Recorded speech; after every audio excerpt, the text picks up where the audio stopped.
좀 볼 거고, 많이 가져오지 않았어요. 많이 가져오지 않고 이 중요한 거를 조금 자세히 보려고 합니다. 왜냐하면 한번 봐놓으면 머릿속에 좀 남아 있어서, 그러게 나중에 공부하실 때 되게 좋으실 거예요. 그리고 흐름상 이렇게 흘러간다는 것도 좀 알아두면 좋고, 이런 거는 이제 시험대 나온다고 보시고 공부하시는 겁니다.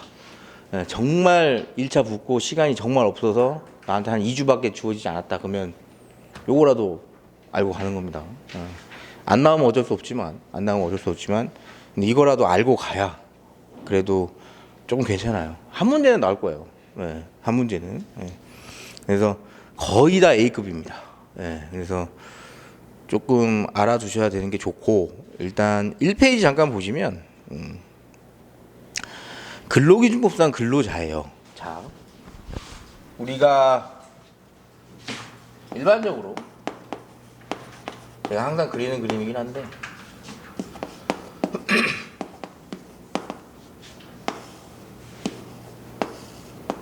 자, 사용자와 근로자가 있습니다.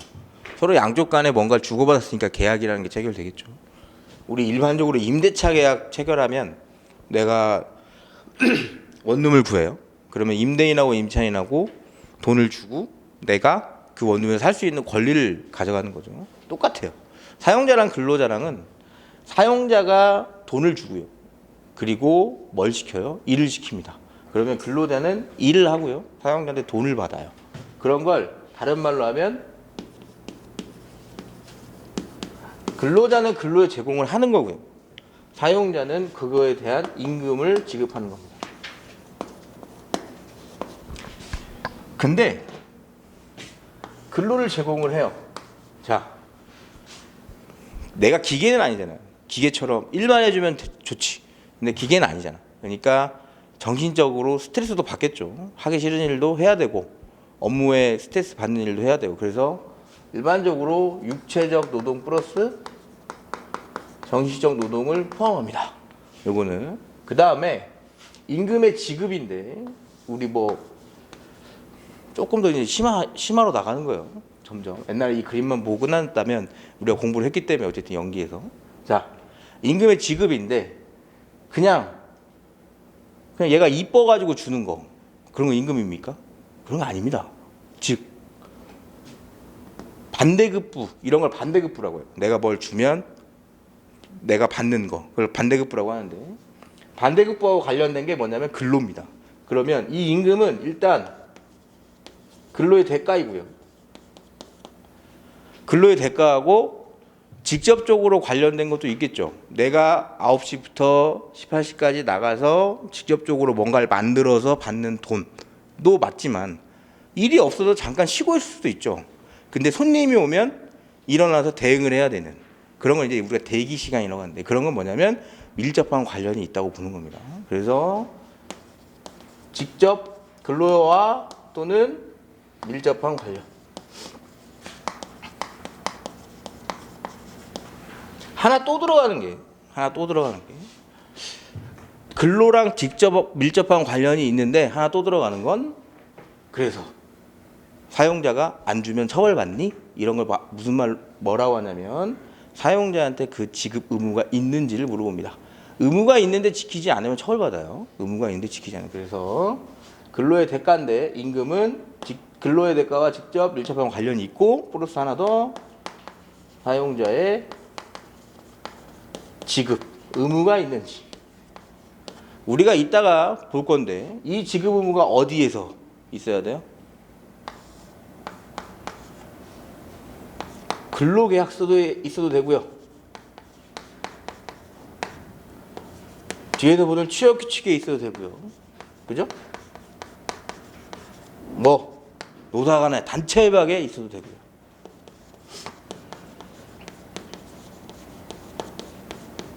오케이. 이게 답니다. 다 판례입니다. 요것도 판례고요. 결국에 가서 요것도 판례고요. 이거 뭐다? 평균 임금에 관한 판례입니다. 평균 임금에 관한 판례. 그래서 우리가 지금 개별적 근로관계 할 때는 전체적으로 이런 그림입니다. 이런 그림. 추가적으로 나가서 어떻게 되냐면 이렇게 하다가 얘가 그냥 그만두면 나 근로제공 안 할래요 하는 거는 전혀 문제되지 않아요. 왜? 헌법상 직업의 자유라는 게 있죠. 내가 직업을 선택할 수 있고요. 그 직업을 안 할 수도 있는 거고요. 얘가 하는 건 문제 안 되는데 나는 일을 정말 하고 싶습니다. 여기서. 근데 이분이 일방적으로 빨간색으로 할까요? 일방적으로 얘랑 끊어버린다거나 임금을 안 준다거나 하면 뭐 어떻게 돼요? 문제가 되겠죠. 문제가 되죠. 우리가 지금부터 보는 건 그걸 보는 겁니다. 얘가 그만두는 건 관심이 없어요. 우리 시험 문제. 왜?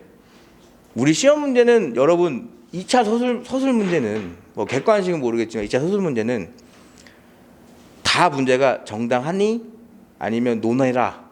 아니면 이게 맞니? 이런 식으로 물어보죠. 쓸데없는 걸 우리가 4페이지, 5페이지 쓸까요? 아닙니다. 쟁점이 있으니까 쓰는 거예요. 얘가 헌법상 기본권에 자기가 그만두고 싶을 때 그만둬라. 문제가 될 일이 전혀 없습니다. 근데 얘는 받아야 될 걸 못 받거나 줘야 될 걸 안 줘서 쟁점상 문제가 되는 거고 그 줘야 될 거에 이것까지 포함되느냐가 문제가 되는 거예요. 우리가 그냥 우리 기업에서 설날에 한우를 한 박스씩 보내줘요. 근데 나는 못 받았어. 그걸 나중에 퇴사할 때 이거 돈으로 쳐서 임금으로 해서 나 퇴직금 달라. 그래서 이걸 임금으로 보느냐가 문제가 되는 거죠. 받다 치자. 받다 쳤을 때도 이게 통상임금에 해당돼서 내가 나중에 시급을 올리는데도 문제가 되는지도 보는 거고. 근데 그런 부분이 다 있는 겁니다. 그만두라고 했다. 사유 정당하냐 보는 거고요. 절차 정당했냐 보는 겁니다. 이게 다예요. 이게 답니다. 그래서 흐름처럼 들어가면 돼요. 그래서 우리는 지금 어떻게 들어가냐면 지난번에 집단법도 똑같은데 스토리를 좀 머릿속에 기억해 주세요. 우리 둘이 만난 겁니다. 이제 지금부터는 만나서 계약을 할 겁니다. 계약을 할 거예요. 근데 그러면 사용자는 알겠어. 그럼 내가 가서 일해주고 여기에 대표인 건 알겠습니다. 내가 그래서 여기 소속인 근로자인지가 판단을 하는 거예요. 근로자인지. 많이 들어보셨을 것 같은데 프리랜서 많이 들어보셨을 거고 그리고 뭐 3.3%떼는 사람 뭐 요즘에 유아인이 광고도 하잖아요. 그런 사람들이 과연 근로기준법상 근로자인지를 보는 거예요. 그래서 1페이지에서 보는 건 근로기준법상 근로자입니다. 그래서 1페이지 문제 소재 잠깐 볼까요? 자, 근로기준법상 근로자를 왜 판단하려고 하냐면 이거예요. 근로기준법상 근로자에 들어가야 근로기준법상 보호를 받습니다.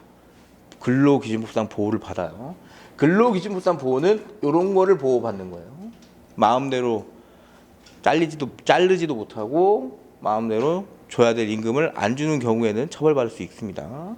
그래서 지금은 이 근로기준법상 근로자가 뭔지에 대한 구체적인 판단 기준을 볼 거예요. 자, 로마자 2번에 보시면 2번에 보세요.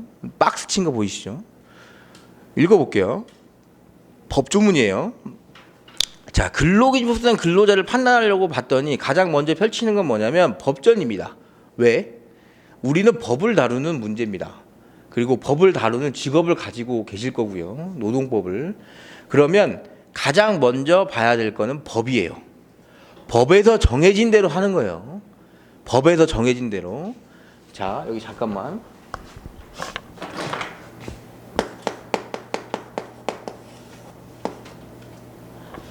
법 규정이 1번입니다. 무슨 해석을 하더라도 법 규정이 1번이야. 법과 어긋나는 건 무조건 안 됩니다. 아셨죠? 개별적 근로관계에서 법과 어긋난 게 되게 많기 때문에 그래서 판례가 나오고 그 판례가 막 핵심 판례로 뜨긴 하는데 이유를 설명해 드리면 법이 1번이에요. 우리나라는 성문법상 규정을 취하고 있기 때문에 무조건 법이 1번이다. 근데 판례가 나오는 경우는 딱 두 가지입니다. 판례는 뭐냐면 법을 보고 한쪽에서는 이 법이 위반이다. 한쪽에서는 무슨 위반이냐. 난 잘 준수했는데. 이걸 갖고 싸우는 겁니다. 첫 번째로 나오는 건 뭐냐면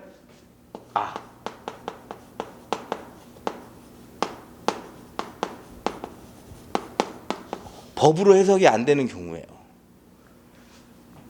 지금 같은 경우긴 합니다. 법이 너무 추상적으로 되어 있는 경우.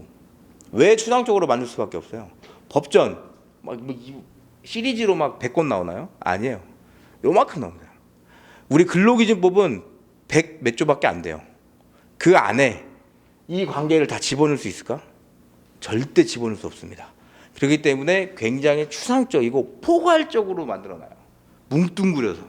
그러면 그 해석상의 다툼이 발생하겠네. 그걸 어디로 가라? 개별적 구체적으로 해석하는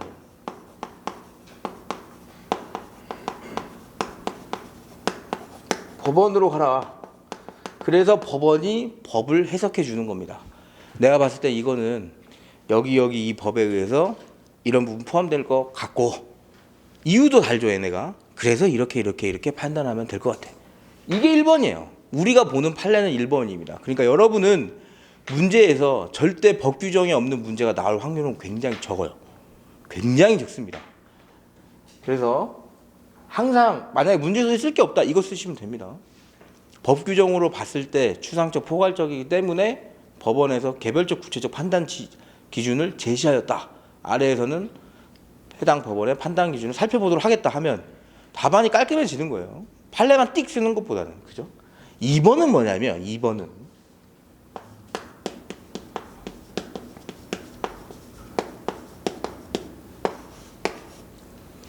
법을 위반한 경우입니다. 근데 법을 위반을 했으면 어떻게 돼야 돼요? 원칙적으로 효력이 없죠. 법을 위반하면 효력이 없는 겁니다. 다 필요 없어요. 법 위반하면 안 돼. 사람 때리지 말라고 때리면 어떻게 돼요? 우리 처벌받죠. 비슷한 겁니다. 법을 위반했는데 갑자기 법원에서 이 정도는 봐주자. 법을 위반했는데 이 정도는 봐주자. 해서 예외적인 상황 인정. 2번 같은 경우에 말이 됩니까? 원래 말이 되지 않아요. 법을 위반하면 그냥 아웃입니다. 근데 내 위반한 거 오케이. 잘못했는데 그래도 좀 봐주자. 이런 느낌입니다. 가장 많이 보셔야 될 게 이따가 취업규칙에서 한번 보실 거고 그 다음에 통상임금에서 한번 보실 겁니다. 제가 수업 때는 항상 말씀드리지만 이런 경우 2번 같은 경우에 어떻다? 판례가 말이 많아요. 엄청나게. 왜? 본인도 찝찝한 겁니다. 왜? 법을 위반했으면 무조건 안 되죠. 어디? 법을 다루는 기관에서 법을 위반하면 절대 안 되는데 법을 위반했으니까 예외적으로 말이 많아지는 거예요. 이런 경우는 말이 별로 없어요. 생각보다. 대신 기준을 제시하지. 개별적 구체적 기준. 지금부터 볼 겁니다. 근데 법을 위반하면 말이 많아요. 내가 왜 이렇게밖에 판단할 수 없었는지에 대한. 그래서 그런 걸 흐름을 알고 이해해서 암기하는 거랑 그냥 무턱대고 암기하는 차이가 좀 있습니다. 그러면 자 보시죠. 1페이지 로마자 2번 박스 보시면 이 법에서 사용하는 용어의 뜻은 다음과 같다 하고 정해져 있습니다. 자, 근로자란 직업의 종류와 관계없이 임금을 목적으로 사업이나 사업장에 근로를 제공하는 사람을 말하네요. 이것만 가지고 근로기준법상 근로자를 판단하기 쉬울까요? 아마 쉬울 수도 있겠죠. 근데 보면 임금이 뭐지? 어디까지 사업이나 사업장에서 근로를 해야 되는 거야? 헷갈립니다. 내가 만약 이런 거예요. 내가 사용자가 전화 와서 나오랄 때 나오고 나는 다른 데 가서도 일을 합니다. 그리고 내가 바쁘면 사장님 저 오늘 그만하고 갈게요. 이렇게도 해요. 자유로워요. 근데 나가서 일을 하면 돈은 받겠지. 이런 경우 근로기준법상 근로자로 해서 얘가 나오고 싶을 때 나오고 안 나오고 싶을 때 안 나오고 쉬고 싶을 때 쉬는데 사업주가 마음대로 내보낼 수 없냐? 나 오늘까지만 하고 그만하자. 그랬더니 갑자기 근로기준법상 보호를 받는다고 치고 들어와서 사업주한테 불이익한 효과를 주면 억울할 수도 있겠죠. 그래서 이제 판단 기준을 내려줍니다. 법원이. 야, 내가 판단 기준 내려줄게. 니네 애매하잖아.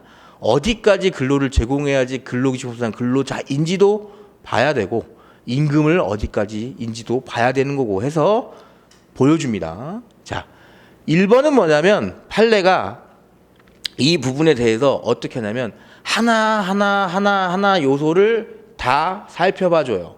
그렇기 때문에 우리가 사용자랑 근로자랑 처음 만나서 계약을 했을 때 썼던 계약서 효력이 있죠. 있는데 그 계약서보다는 뭘 보겠다? 깊게 들어가서 실질적으로 어떻게 근무하는지를 보겠다의 초점입니다. 이 판례는. 그렇기 때문에 이걸 그냥 무작정 이거 형식적징표 외우는 게 아니고 이거예요. 직장 생활을 해보신 분은 아시겠지만 사용자와 근로자가 근로계약을 체결을 했으면 국가기관에 신고를 하게 돼 있습니다. 국민연금, 건강보험, 고용보험 이런 걸로. 그리고 그런 걸 다른 이 판례에서 뭐라고 말하냐면 사회보장제도 안에서 근로자성 지위를 가지고 있는지를 봐요. 이런 건 뭐예요? 내가 법원은 사용자와 근로자 사이에 뭔가 관계인인가요? 아닙니다. 얘는 제3자야. 제3자가 봤을 때 딱 봤더니 형식적인 걸로 다 근로자래. 형식적인 걸로 근로자 아니네. 근로계약서 안 썼습니다. 만약에 프리랜서라는 계약서를 썼거나 아니면 도급계약서를 썼거나 근로계약서를 안 썼어. 그리고 사대보험도 가입해주지 않았어요. 그러면 법원이 봤을 때 딱 보고 이거 뭐 신고도 안 했고 그리고 계약서도 근로계약서 안 썼네. 근로기준상 근로자 아니야. 이렇게 판단하려고 대법원까지 올라가서 얘네가 판단했을까? 아닙니다. 이건 뭐다? 제3자가 봤을 때 말 그대로 요식행위에 지나지 않는 겁니다. 대신 구체적으로 들어가서 한번 보겠다 이겁니다. 들어가서 보겠다. 그래서 2번 판례 태도 보시면 밑줄 그은 거 보세요. 개별적 구체적 관계의 근로관계, 사용 종속 관계의 근로자인지, 그러니까 사용자 지위 아래 있는지를 보는 거예요. 지금 법원은 사용 종속 관계의 근로기준법상 근로자를 판단하는 뭐다? 개별적 구체적 기준을 제시합니다. 그래서 원칙 보세요. 원칙 읽어볼게요. 근로기준법상 근로자에 해당하는지 여부는 뭐다? 아까 근로계약서의 형식이 중요하지 않아요. 근로계약서 형식이 고용, 도급인지 보다는 뭐다? 깊게 들어가서 보겠다 이겁니다. 실질을 보겠다. 실질. 양가로 2번 보세요. 형식적 징표. 형식적 징표가 뭐냐면 외관상 보이는 부분입니다. 외관상. 봤더니 기본급, 고전급이 정해져 있는 경우. 아니 뭐예요? 사용자가 이렇게 주면 주는 거죠. 근로소득세 원천 징수했는지, 사회보장제도의 근로자로 인정받는지는 뭐예요? 사용자가 월급 누가 준다? 사용자가 줍니다. 사용자가 솔직히 이렇게 보면 돼요. 상식적으로 생각해 보면 근로자도 돈만 받으면 됩니다. 그죠? 돈만 받으면 돼요. 그렇기 때문에 사용자가 야 내가 이렇게 하면 너 이만큼 받으면 되지? 네 하면 솔직히 신경 잘 안 씁니다. 그래서 사용자가 경제적 우월적 지위에서 이런 거는 만들 수 있죠. 이런 건 만들 수 있죠. 그래서 보시면 사용자가 경제적 우월한 지위를 이용하여 임의로 정할 여지가 크기 때문에 그러한 점들이 인정되지 않는다는 것만으로 근로기준법상 근로자를 부정하면 안 된다라고 나와 있습니다. 자, 형식적 징표 나왔어요. 그 다음에 뭘로 가냐면 이 사정으로만 봤을 때는 법원이 쉽게 판단하지 않겠다는 겁니다. 자, 깊게 한번 들어가 볼까 하고 들어가는 거예요. 실질적 징표 볼게요.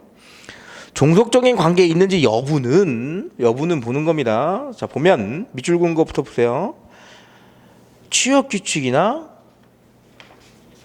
복무 규정 등의 적용을 받는지를 보는 겁니다. 취업 규칙 이따 뒤에서 배울 건데 사업장에서 사용자가 사업을 운영할 때 규칙을 정하는 거예요. 우리 학교 다닐 때 늦으면 선생님한테 혼났죠. 그렇죠? 그리고 수업 시간에 떠들면 혼났습니다. 비슷합니다. 사업이 사용자가 운영을 할 때 일반적인 규칙을 만드는 거예요. 우리 출근 시간 9시부터 18시입니다. 지각 3번 하면 심화해서 쓸 거고요. 상사 명령에 불복종하거나 정당한 이유 없이 결근하거나 이러면 징계를 하겠습니다. 이런 거에 대해서 일정한 규칙이 있어야겠죠. 솔직히 말해서 알바를 한다고 쳐봐요. 1인 여기 그 앞에 그 커피숍에서. 그래도 사장하고 나랑 지킨 약속이 있잖아요. 그런 걸 그냥 여러 명이 있으니까 규칙을 만드는 겁니다. 그러면 이런 적용을 받으면 어떻게 되는 거예요? 근로자겠지. 자, 그 다음에 업무 수행 과정에서 사용자가 상당한 지휘 감독을 하는지 이겁니다. 커피를 만드는데 사업주가 옆에 딱 붙어가지고 자, 요거는 요렇게 누르고 요건 요렇게 하고 아, 그렇게 하면 안 돼. 그렇게 하면 안 돼. 이렇게 하는지를 보는 거예요. 내 사업이라고 생각해 보세요. 내 사업이라고 이거 볼 때. 내 사업이라고 생각해 봤을 때 알바를 쓸 때 내가 교육을 안 시키면 힘들어집니다. 힘들어지죠? 당연히. 너 와서 일하라고 했더니 자기 멋대로 하면 일 하나 많아 아닙니까? 그렇기 때문에 이런 걸 보다 상당한 지휘 감독이라고 하는 겁니다. 자, 일찍 오세요. 자, 여기 옮겨 놓으세요. 이런 거. 그런 걸 상당한 지휘 감독. 그 다음에 사용자가 근무 시간이나 근무 장소를 지정하거나 근로자가 뭐다? 구속받는지입니다. 사용자가 자, 우리 서울 법학원 방문각 학원으로 4층으로 오세요.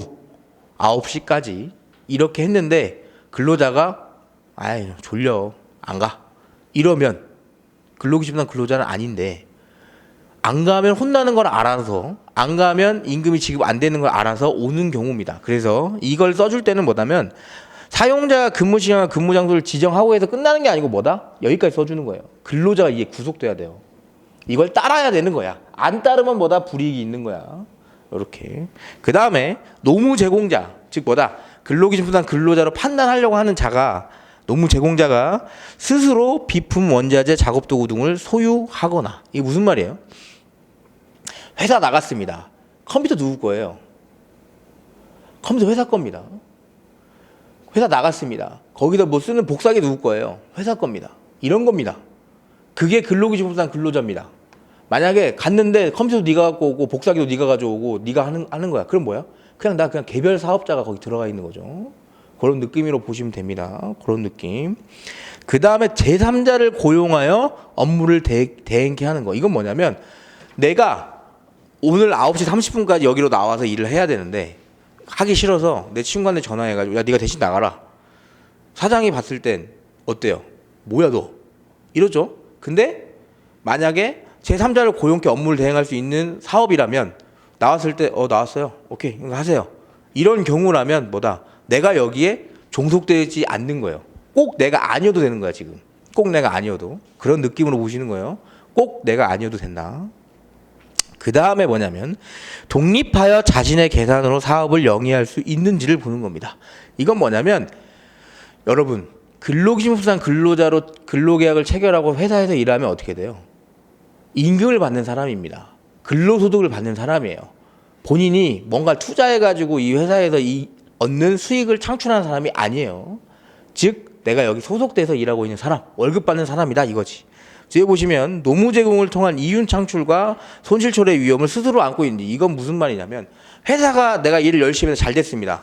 이 만땅 받았어요. 그래 나한테 성과급 주는 건 둘째치고 잘 되는 건 누굽니까? 회사죠. 망하는 건 누구예요? 잘 안 돼서 회사입니다. 그렇다고 해서 나한테 손해배상 청구를 하거나 그럴 수 있나요? 전혀 그럴 수 없다. 그런 걸 보는 겁니다. 그 다음에 근로제공 관계의 계속성. 내가 여기서 쭉 일하고 있냐 이거지. 사업주가 나를 자르거나 내가 그만두지 않는 한 계속 일하고 있는 거. 그 다음에 전속성은 뭐냐면 내가 다른 데 못 가는 겁니다. 연예인들 많이 보시죠. 전속 계약 뭐 이런 거. 딴 데 못 가요. 여기만 가는 거예요. 보수의 성격이 근로 자체의 대상적인 성격인지 당연한 거예요. 이거. 근로 대가인지. 자, 요 판례를 쓰실 때 암기는 이해를 하시면서 암기하시면 되고 여러분이 제일 중요한 건 여기에 이 판례 쓸 때 근로자라는 단어를 쓰면 돼요, 안 돼요? 근로자라는 단어를 쓰면 안 돼요. 쓸 때 요거. 지금 뭐라고 써져 있어요? 노무 제공자라고 써져 있습니다. 왜? 왜 그럴까요? 아직 근로기준부단 근로자인지 판단 안 했잖아요. 그죠? 그러니까 판례를 쓸 때 근로자가 스스로 비품, 원자재나 작업도구를 소유하고 이렇게 쓰면 큰일 납니다. 판단도 하지 않았는데 왜 그 단어가 들어가 있어요? 그죠? 그렇게. 그거 조금 이게 디테일인데 굉장히 중요해요. 굉장히 중요한 겁니다. 그렇게. 자, 아시겠죠? 요런 걸 보고 근로기준부단 근로자로 판단을 하는지를 판단한다. 그렇게. 관련 문제는 뭐냐면 우리 일반적으로 이제 우리가 많이 겪는 문제예요. 임원의 근로자성. 자, 임원은 뭐예요? 잠깐 보시면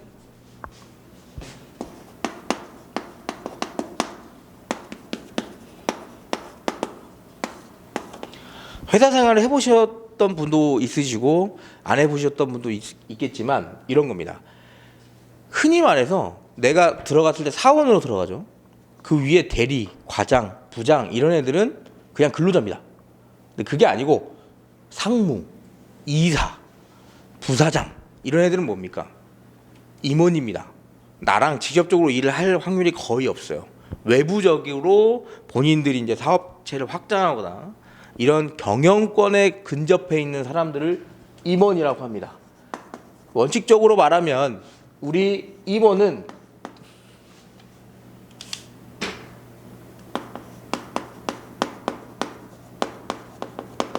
등기 임원에 한정합니다. 등기 임원은 뭐냐면 우리 회사, 우리 주민등록번호나 가족관계증명서 뗄 수 있죠. 회사도 똑같아요. 회사도 등기부등본이라는 걸 뗄 수 있어요. 떼보면 대표가 누구고, 대표이사가 누구고, 여기 주주가 누구 이런 게 나와요. 거기에 임원으로 등기가 되어 있느냐가 1번. 1번. 임원으로 등기가 되어 있으면 무슨 법을 적용받냐면 이거 그냥 알아만 주세요. 이때부터는 상법 적용을 받습니다. 근로기준법상 근로자 적용이 아니고 상법 적용을 일단 받아요. 근데 우리가 봐야 될 건 뭐냐면 등기 임원으로 되어 있긴 합니다. 상법상의 적용을 받아서 상법은 여러분 회사의 책임에 대한 부분이에요. 임원의 개인적인 그런 책임 부분이 아니고 회사에서 임원이 어느 정도 책임을 지고 있는지를 보는 게 이거고 회사가 대박 났을 때 돈을 어느 정도 가져갈 수 있는지가 등기 임원에 대한 거고 등기 임원인데 임원이라고 하면 아까 제가 말씀드렸죠. 경영권과 관련된 사항을 해야 됩니다. 사장님이 출근 시간이 정해져 있나요? 정해져 있을 수 있죠. 근데 본인이 컨트롤할 수 있죠. 본인이 늦게 갈 수도 있고 늦게 나올 수도 있고 그리고 사장님의 월급이 정해져 있나요? 잘 돼야 가져가는 거지. 잘 돼야 가져가는 겁니다. 그렇죠? 즉 임원은 근로자랑 달라요. 사업주하고 임원하고 비슷하게 보시면 돼요. 지금은 임원과 근로자는 달라요. 근데 등기까지 해놓고 봤더니 출퇴근도 정해져 있고 인사 규정도 적용받고 전속성도 있고 딴 데 못 가. 징계도 받고 잘못하면 휴가도 허가받고 가야 되고 어떻습니까? 등기 임원만 시켜놨지 실질적으로 들어가 보니까 뭐예요? 근로자인 겁니다. 이런 경우 어떻게 할 거냐 이거죠. 그래서 판례는 말을 해주는 게 아까 뭐였어요? 판례는 형식적인 거 상관 안 하겠다 이겁니다. 상법상 적용을 받든 말든 그건 우리 문제 아니고 우린 뭐만 본다? 우리 근로기준법상 근로자인지만 보겠다 이겁니다. 보시면 임원의 근로자성 밑에 보세요. 줄친 거 선임 절차를 거치지 아니한 채 다만 회사로부터 이사라는 직함을 형식적 명목적으로 부여받은 것에 불과한 자는 상법상 이사로서의 직무 권한을 행사할 수 없고 밑에 보시면 사용자의 지휘 감독 아래 일정한 근로를 제공하고 소정의 임금을 받는 고용관계에 있는 것이라고 볼 수 있는 거예요. 이런 식으로 일을 하고 있으면 그래서 임원에게 퇴직금을 지급하는 경우에도 그 퇴직금은 근로기준법상 소정의 퇴직금이 아니라 재직 중의 직무집행에 대한 대가로 지급되는 보수에 불과하다. 무슨 말이에요? 퇴직금을 주긴 줬는데 이게 뭐다? 근로기준법상 근로자로서 준 퇴직금이 아니고 그냥 임원으로서 수고했으니까 던져준 거다. 이런 식으로 보는 겁니다. 그래서 실질적으로 판단을 한다. 이때 보시면 똑같은 겁니다. 아까 그거. 계약의 형식과 관계없이 그 실질에서 임금 목적 종속적인 관계에서 사용자의 근로를 제공하는지 여부를 판단하는데 잘 보세요. 밑에 이게 좀 달라요. 임원은 임원 판례는 이걸 써주시는 거예요. 회사의 이사 또는 감사 등을 임원이라고 하더라도 밑줄 긋은 거 지위 또는 명칭이 형식적 명목적인 것에 불과한 거예요. 그냥 단순히 형식적인 거야. 명함에만 이사야. 명함만. 일하는 거 똑같아. 실제로는 매일 출근하여 업무 집행권을 갖는 대표이사나 사용자의 지휘감독 아래 일정한 근로를 제공하고 있네요. 제공하고 있고 그 대가로 보수를 받는 관계에 있다거나 또는 회사로부터 위임받은 사무를 처리하는 외에 위임받은 거 말고 대표이사 등의 지휘감독 아래 일정한 노무를 담당하고 그 대가로 일정한 보수를 지급받아 왔다는 뭐예요? 그냥 사업주가 일 시키는 거 하는 겁니다. 임원이 아니고. 그러한 임원은 근로기준법상 근로자에 해당하며 여러분이 꼭 써줘야 될 건 뒤에입니다. 법인 등기부에 이사로 등기되어 있는지 여부는 뭐다? 판단할 요소가 아니다 이겁니다. 요거를 잘 보았어요. 이거 필요 없다 이거예요. 그렇게 만약에 나오면 근로기준법상 근로자는 시험에 한번 제대로 나왔기 때문에 27회 때 이런 식으로 나올 수 있습니다. 임원을 한번 낼 만해요. 요즘엔 이슈가 되게 많아서 12월 말에 아시는 분은 아시겠지만 뭐 주주총회 하고 막 이러거든요. 그래서 정관 이런 거 보는데 자 여기 가장 쓰면 안 되시는 말이 좋다 이거야. 내가 회사를 다니고 내가 뭐 다른 공부를 좀 해봤습니다. 그래서 상법이나 이런 걸 좀 알아요. 그런데 이 문제가 나왔더니 갑자기 상법상 등기이사에 대한 얘기를 쓰면 돼요, 안 돼요? 안 됩니다. 안 됩니다. 우리는 상법상 등기이사에는 관련 전혀 없어요. 정관 이런 거 쓰면 필요 없습니다. 언급은 할 수 있겠지만 상법상 등기임원의 막 지위 쫙 있어 보일 것 같아서 썼다. 논탈. 우린 뭐예요? 아까 판례가 명확하게 뭐라고 말해요 밑에. 이거 상관없다 이겁니다. 등기임원으로 등재되어 있는지 필요 없고 이거 보겠다고. 자, 이 판례를 암기하면 좋은데 암기가 안 되면 뭐예요? 위에 거 우리 메인 판례 있죠? 메인 판례를 잘 버무려서 쓰셔도 돼요. 생각이 진짜 안 난다 하면. 근데 뭐다? 조금 달라요. 조금 다르죠? 왜냐하면 이사하기 때문에 그렇습니다. 이사하기 때문에. 업무 집행 권한이 있는지 없는지를 보는 거예요. 2번 보시면 소사장제인데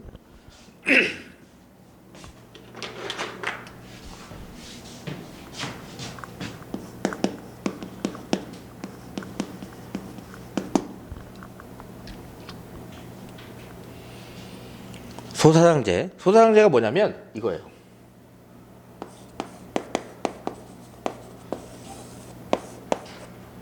A 기업이 있는데 여기서 일을 너무 잘해 얘가. 그래서 얘를 떼서 내가 독립을 시켜주는 겁니다.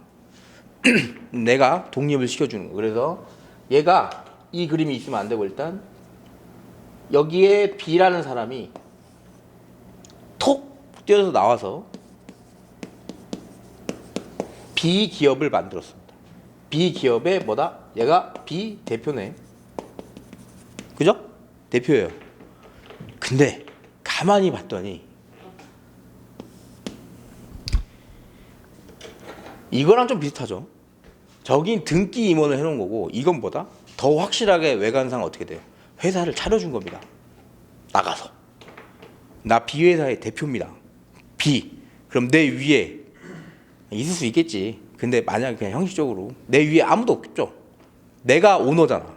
그죠? 근데 가만히 보니까 여기에 A 대표가 자꾸 뭐 시키는 거예요. 그럼 나는 B 대표주의. 나 싫으면 안 하면 됩니다. 근데 안 할 수가 없는 겁니다. 그런 느낌이에요. 소사장제가 나왔습니다. 근데 A 대표의 지휘 감독을 받고 있는 경우 뭐다? 얘를 근로기준법상 근로자로 볼 수 있느냐입니다. 되게 혁신적인 겁니다. 이거 회사를 차려서 대표인데 지금 A 대표 이거 모자 회사랑 좀 달라요. 모자 회사는 뭐냐면 A 기업에서 아예 자기들 자회사라고 해서 따로 B 기업을 만든 거고 이건 뭐냐면 아예 독립적으로 내보냈습니다. 근데 얘가 여기서 지금 계속 구속돼 가지고 구속을 받고 있는 경우를 말하는 거예요. 보실까요? 보시면 그거 보세요. 밑줄 그은 거.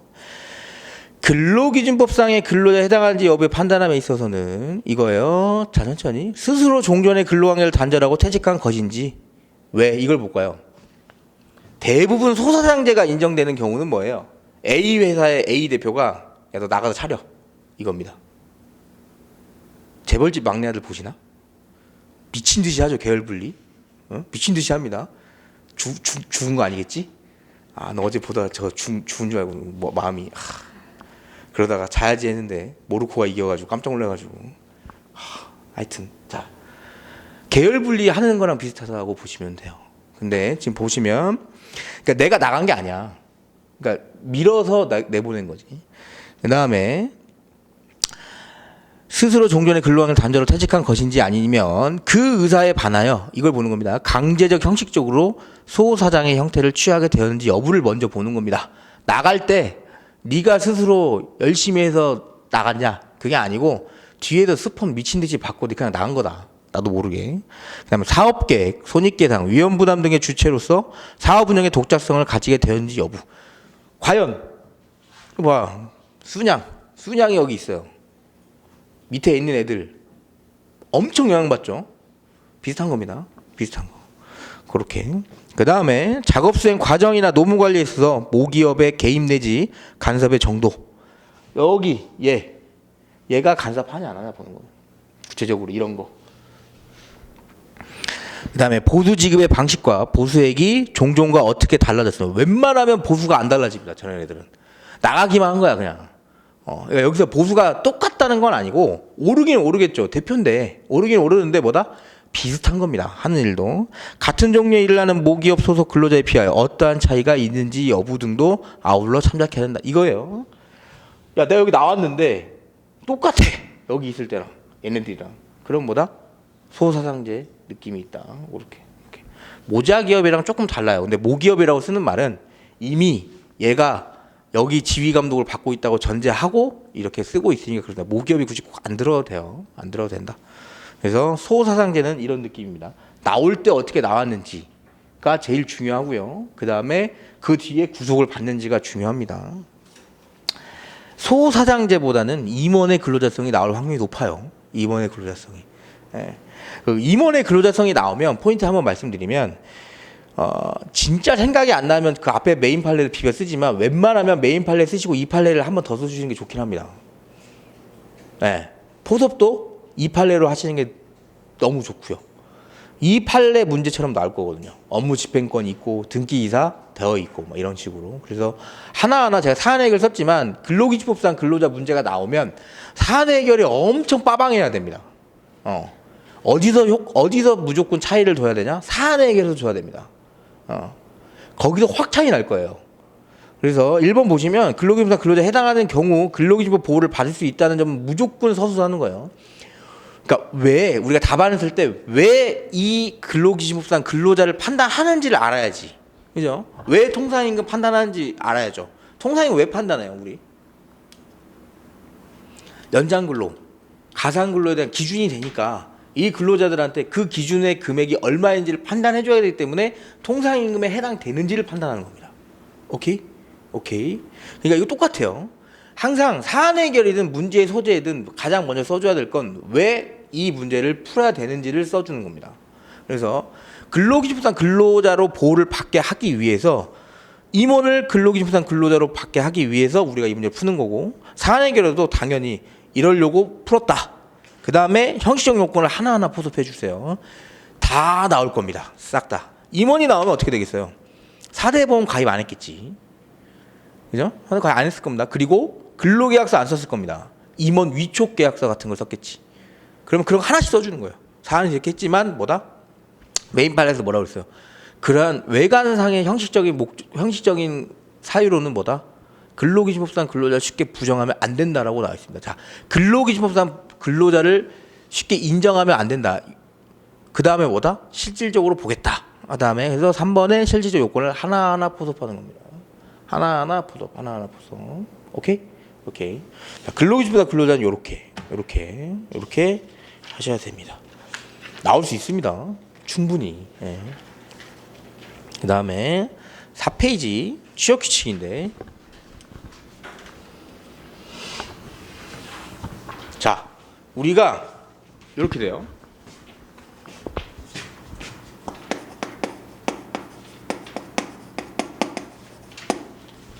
근로기준법상 근로자 인정받았습니다. 내가 회사에 취업을 했네요. 갔더니 규칙 같은 게 있어. 그걸 봤더니 취업 규칙이라고 있는 경우도 있고요. 그냥 단순히 복무 규정이라고 있는 데도 있습니다. 그럼 그냥 복무 규정을 취업 규칙으로 하면 안 되라고 생각을 할 수 있겠죠. 근데 왜 취업 규칙이라는 용어를 쓰고 신고를 하고 사용할 수 있을까요? 법에 일정한 요건이 있습니다. 취업 규칙은 상시 몇 명?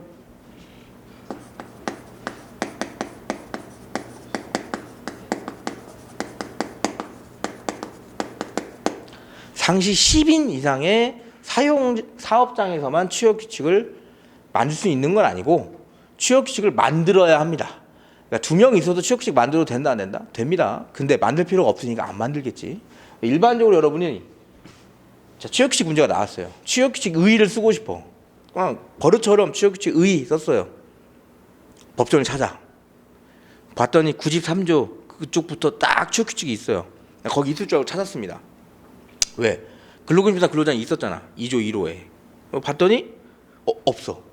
취업 규칙은 여러분 근로기준법상 개념이 없습니다. 여기에. 법전에 없어요. 그러니까 여러분이 써야 돼요. 어떻게 써? 쉽게 써봐요.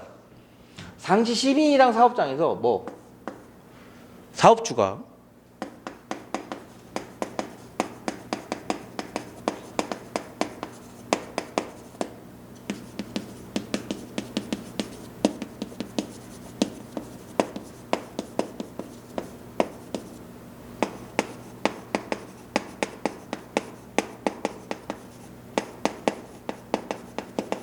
이렇게 쓰시면 됩니다.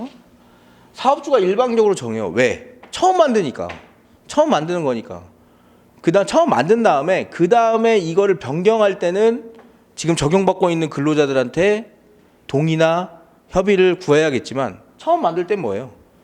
그냥 사업주가 일방적으로 만드는 거예요. 근로자들한테 야, 우리 이거 만들 거다. 자, 잘 들어줘. 하고 의견만 구하면 됩니다. 그래서 상시 10인이랑 사업장에서 사업주가 일방적으로 정하는 사내 질서 유지를 위한 그냥 규칙 이렇게 쓰면 됩니다. 머릿속에 똑같이 안 써도 돼요. 왜? 개념은 없습니다. 없으니까. 자, 취업 규칙이 만들어졌네요. 취업 규칙이 만들어졌습니다. 그러면 보니까 그래, 취업 규칙 사용자가 일방적으로 만들 수 있고 양 당사자가 오케이 하면 되는 것 같아요. 그래서 우리는 최저 임금이 9,160원인데 우리 회사가 좀 어렵고 나중에 커지면 돈 내가 많이 줄 테니까 지금은 5,000원으로 합시다. 우리 시급. 괜찮나요? 안 됩니다. 안 됩니다. 왜? 취업 규칙 사업주가 일방적으로 만드는 사내 질서 준칙이지만 전체적인 틀 안에서는 뭐예요? 취업 규칙 어디에 있어? 근로기준법에 있습니다. 그러면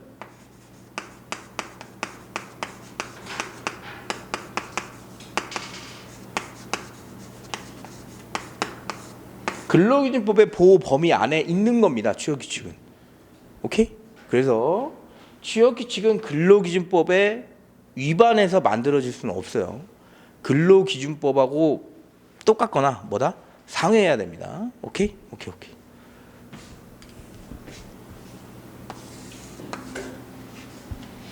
문제가 되는 거 간단하게 찍고 살짝 볼게요. 자, 취업규칙 만들어졌어요. 이제. 만들어졌습니다. 만들었더니 내가 인원이 너무 많아졌습니다. 한 100명 돼요. 봤던 우리 인원이. 장사가 너무 잘 돼서 예전에 10명일 때는 사업을 운영해 보셨거나 이렇게 회사 다녀봤을 때 아시겠지만 인원이 적을 때는 이게 회식이나 이런 것도 풍부하게 할 수 있어요. 인원이 적을 때는 복지도 좋고요. 내가 대기업이 아닌 이상. 인원이 많아지면 파이가 그만큼 막 곱절로 늘어나는데 그렇진 않는단 말이에요, 회사가. 그래서 원래 우리가 1년에 한 번씩 상여금 막 200%씩 줬는데 이걸 좀 줄이고 싶은 겁니다. 인원이 너무 많아져서. 상여금 100%로. 안 주는 거 아니고 상여금 100%로. 200%에서 100%로 줄이는 겁니다. 돈을 줄이는 거네요. 돈을. 어때요? 내가 일방적으로 바꿀 수 있으니까 우리 회사 규칙이니까 내가 바꿀게. 기존에 적용받고 있던 사람들한테는 어떤 느낌입니까? 뭔 개소리야 갑자기 니네 마음대로. 그래서 우리 법에서 뭘 정해놨냐면 원래 기존에 받고 있던 사람들을 불이익하게 만들어주는 결과가 발생하면 뭐다? 물어봐라 이거야. 어떻게? 그렇게 합시다. 이렇게까지. 그게 뭐다? 동의입니다. 동의. 우리나라 사람들이 좋아하는 거 있죠. 무슨 동의? 과반 동의. 과반 동의입니다. 과반 동의.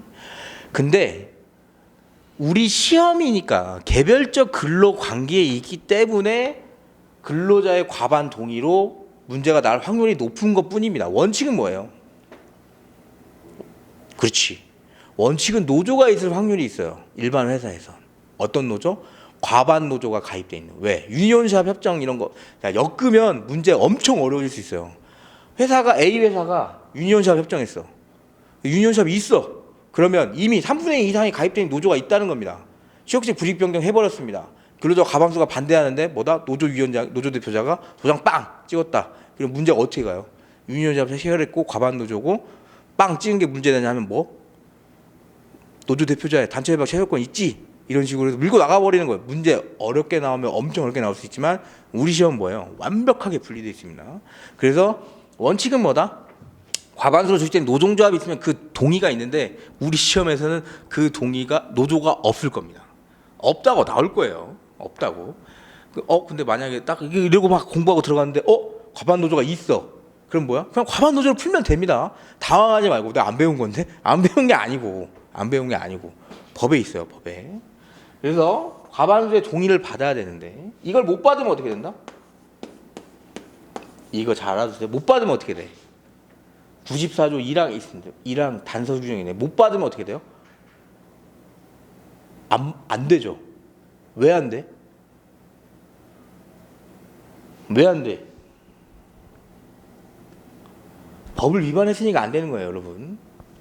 그러니까 이거 쓸 때 동의를 받지 않아서 불이익 변경할 수 없다. 이렇게 쓰는 답안이랑 과반수의 동의를 받지 못하는 바 94조 1항 단서 규정에 위반됨으로 법 위반으로서 효력이 없다. 이렇게 쓰는 거 완전 다릅니다. 답안이 완전 달라요. 그러니까 꼭 알아야 돼. 왜 안 된다? 법 위반이니까 안 되는 거야. 법에서 정한 절차를 안 지켰는데 어떻게 돼요, 이게? 그죠? 왜? 우리 법 좀 왜 줘, 그러면? 안 보지. 그죠? 이게 원칙. 이게 원칙. 그러면 이런 경우도 있겠죠. 이거야. 다 줄었으니까 이렇게 친자. 그런데 A라는 근로자는 200%에서 100%로 됐고 B라는 근로자는 200%였는데 얘는 좀 열심히 하니까 500% 늘렸습니다. 이런 취업 규칙을 만들었다. 그럼 어떻게 돼요? 누구한테는 유리하고 누구한테는 불리해버리네. 그때 이걸 불이익 변경으로 봐야 되는지가 문제가 되는 거고 이게 1번. 그 다음에 뭐다? 동의를 받을 때 얘만 받아야 되냐? 그죠? 뭐 솔직히 얘 받을 필요 있어요? 불리하다고 생각할까? 그리고 다시 생각해 보는 겁니다. 불리하다고 생각하면 얘는 불리하잖아요. 그러면 동의를 굳이 얘네 둘이 같이 받아야 되냐 이거지. 그죠? 근데 같은 업무를 하고 똑같은 그런 근무 조건에서 일하고 있으면 전체적으로 보는 게 맞죠. 왜? 취업 규칙이 뭐예요? 일방적으로 사내 질서 유지를 위해서 획일적으로 적용하는 거니까. 그죠? 근데 둘이 완전 달라요. 만약에 A는 사무직이고요, B는 발로 뛰는 영업직이라고 하면 근무 조건이 너무 달라. 근로 조건이랑. 그러면 분리해서 볼 수도 있느냐? 볼 겁니다. 하나씩 크게 보려고 하는 거고. 그러면 그 다음에 뭐다? 마지막으로 오케이. 누구한테 동의를 받아야 되는지 불이익한지를 판단까지 했습니다. 판단까지 했어요. 자, 그럼 동의만 받으면 되겠네. 그죠? 뭐가 나올까요? 어떻게 받을 거야? 이게 나옵니다. 어떻게 받을 거야? 취업규칙 불이익 변경 판단됐고 동의 받을 애가 만약에 A만 받아요. 주체까지 확정이 됐습니다. 사업주야. 시간이 없습니다. 우리가 지금 다 모아서 자, 우리 취업규칙 불이익 변경이라고 판단이 돼서 여러분의 절차상 94조 1항에 따라서 동의를 구하는 절차를 거칠 겁니다. 반대하는 사람 손. 명찰이랑 다 박아져 있어. 반대하는 손. 들을까요? 못 들읍니다. 못 들어. 즉 뭐다? 동의에 대한 방법이 문제가 될 수 있어요. 어떻게 돼야 되는지. 왜? 근로기준법에 정해져 있죠. 절차상 근로자의 동의를 받아라. 그러면 그 동의를 어떻게 받아야 되는지가 규정에 나와 있으면 너무 좋지. 근데 규정에 나와 있지 않습니다. 그렇기 때문에 법원이 껴서 이런 식으로 받았으면 좋겠다라고 말을 해주는 건데, 우리 일반적으로 학교에서 반장 선거하는 걸 생각하시면 돼요. 투표하고 표 세고 누가 이겼는지 판단하죠. 똑같은 절차입니다. 대신 누가 없어야 돼? 반장 선거할 때 선생님이 있는데 여기는 누가 없어? 선생님이 없어야 되는 거야. 우리끼리 얘기하는 겁니다. 오케이? 여기까지 하시고 조금 쉬었다가 하나하나씩 볼게요. 이게 다예요. 주요 규칙은.